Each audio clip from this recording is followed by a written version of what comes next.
আজকে গেলাম বনের মধ্যে এই যে এইগুলো তেলাকচু শাক এগুলোকে তুলে আনতে, আর এগুলো দিয়েই আজকে কিন্তু দারুণ টেস্টি একটা রেসিপি বানাবো। কারণ কি বলো তো, এগুলো খেলে না পেট ঠান্ডা হয়, আর এর সাথে যদি দেয়া হয় আরও ঝিঙে, তাহলে তরকারির টেস্টও যেমন বেশি হয় আর ঝিঙেও আমাদের পেট ঠান্ডা করে। তো যা গরমে কিন্তু অনেকেরই অনেক সময় পেট গন্ডগোল করে, আর তখন কিন্তু এই রেসিপিটা অবশ্যই বানিয়ে খেয়ে দেখো একবার। খেতে মুখে যেমন টেস্টও লাগে তেমন কিন্তু উপকারও।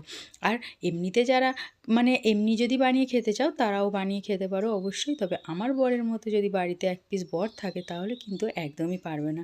কারণ আমি খেতে ইচ্ছা করলেও এগুলো আমার বরমশাই খায় না বলে মাঝে মধ্যে বানাই আমার জন্য, সবাই তো খায় না। তো এখানে দেখো আমি কিন্তু আজকে আমার জন্য রেসিপিটা বানাচ্ছি আর আমার বরমশাইকে জোর করে একটু খাওয়াবোই। তো এখানে আমি প্রথমে কড়াইতে সর্ষের তেল গরম করে বাটা মাছগুলোকে দু পিস ভেজে তুলে নিলাম। তারপরে ওই তেলের মধ্যে দিয়ে দিলাম পাঁচ ফোড়ন, শুকনো লঙ্কা, তেজপাতা ফোড়নে। এবার দিয়ে দিলাম আলুগুলো দিয়ে কিন্তু লবণ হলুদ দিয়ে ভেজে নিয়ে একটু তার মধ্যে দিয়ে দিলাম তেলাকুচু শাকগুলো।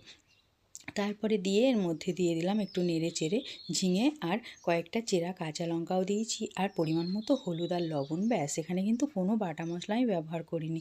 তো দিয়ে তারপরে উল্টে পাল্টে একটু কষিয়ে নেবার পরে জল দিয়ে দিলাম।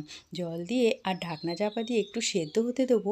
আলুগুলো যখন সেদ্ধ হয়ে আসবে তখন কিন্তু মাছগুলো দিয়ে একটু ফুটতে দিতে হবে, তাহলে কিন্তু তরকারির টেস্টটা অনেক বেড়ে যায়, মাছের ফ্লেভারটা যখন তরকারির মধ্যে ঢুকবে।